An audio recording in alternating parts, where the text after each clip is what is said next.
tout le monde! Aujourd'hui, à Maman veut savoir, on va parler de la cabane à sucre. En fait, il va y avoir deux capsules.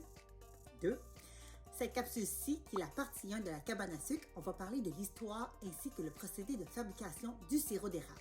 On se concentre sur le sirop d'érable. Puis, dans l'autre capsule, on va parler surtout de la tire d'érable et du beurre d'érable, ainsi qu'une expérience reliée à ces deux produits. Pourquoi appelle-t-on le temps des sucres et non le temps du sirop d'érable? Ça remonte à l'époque des Amérindiens, des Premières Nations, qui récoltaient l'eau d'érable bien avant l'arrivée des Européens en Amérique.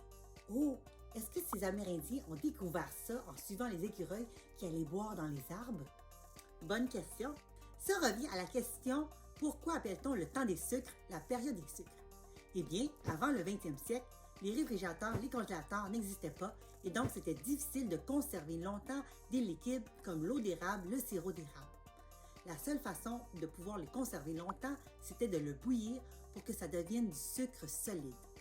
Et ça vient de là l'expression « le temps des sucres ». Et aussi, quand on dit le temps des sucres, c'est parce que c'est seulement une période de l'année qu'on est capable d'avoir la sève, l'eau d'érable dans les arbres, et c'est seulement au printemps. J'ajouterais que le sirop d'érable, c'est plein de vitamines.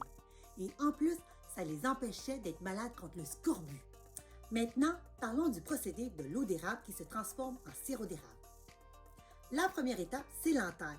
Autrefois, l'entaille se faisait à l'aide d'une hache et on mettait un petit morceau de bois qu'on appelle la goutterelle pour acheminer vers un seau en bois. Par contre, avec le temps, le seau en bois a été changé par un seau en métal et l'entaille, au lieu que ce soit avec une hache, eh bien, on utilisait une perceuse pour faire un trou cylindrique et ça blessait moins l'arbre. Ainsi, le ramassage de chacun des seaux sur chaque arbre dans une forêt et plusieurs fois par semaine, ça fait en sorte que c'était toute une corvée. Ouais, toute une job de brosse, ça. Par contre, dans les années 70, c'est là que les tubulures ont apparu. Une tubulure, c'est quoi? C'est un tuyau qui s'en va à chaque arbre.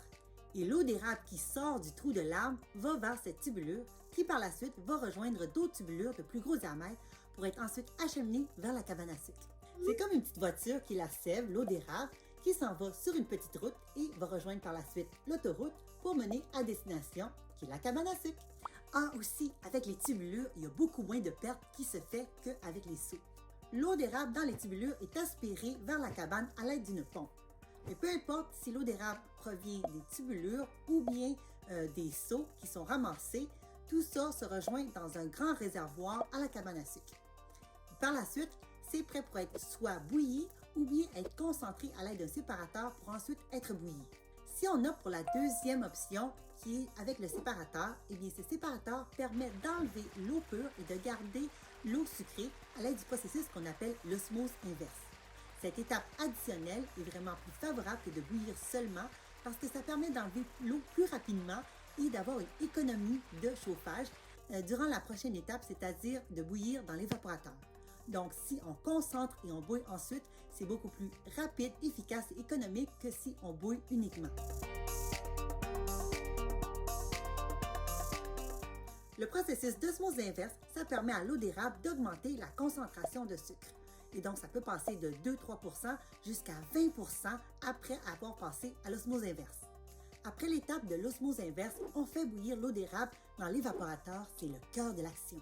On bouille l'eau d'érable pour deux raisons.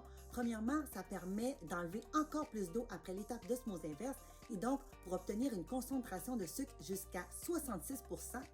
Et aussi une autre raison, c'est que ça permet d'avoir une réaction chimique qui est la réaction de Maillard. Bon, une autre réaction chimique, c'est quoi cette réaction-là, là? Ce que ça fait dans la vie, la réaction de Maillard, eh bien, ça permet de réarranger les molécules qui sont dans l'eau d'érable pendant que ça bouille pour faire en sorte qu'on obtient des nouvelles molécules aromatiques et colorées. Ainsi, c'est pour ça que l'eau d'érable n'a pas la même couleur que le sirop d'érable et n'a pas le même goût non plus.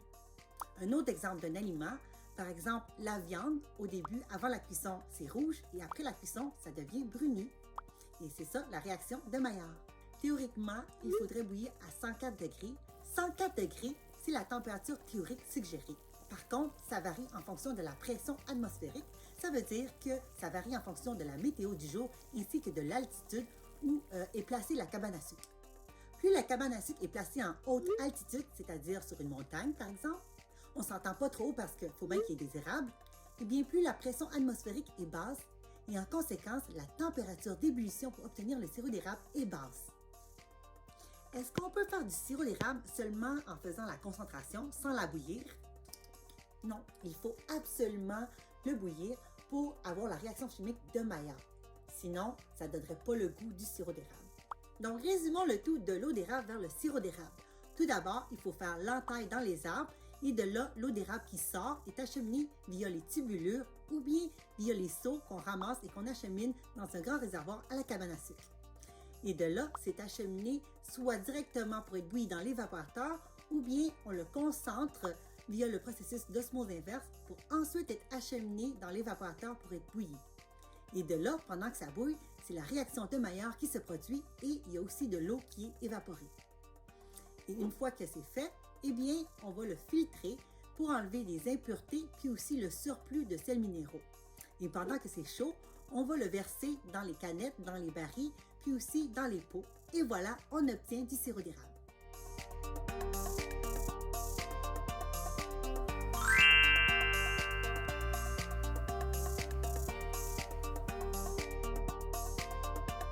Savez-vous qu'il y a une classification pour le sirop d'érable? Il y a le clair, le moyen, le foncé et le très foncé. Plus on avance dans la saison, plus le sirop d'érable est de couleur plus foncée. Et plus c'est foncé, plus c'est sucré. Ce qui est plus populaire, c'est en général le clair, mais il y a aussi le moyen. Et c'est très utilisé, le moyen et le foncé, dans la cuisson par exemple. Donc, c'est tout pour la capsule de la cabane à sucre partie 1. J'espère que vous avez apprécié ça.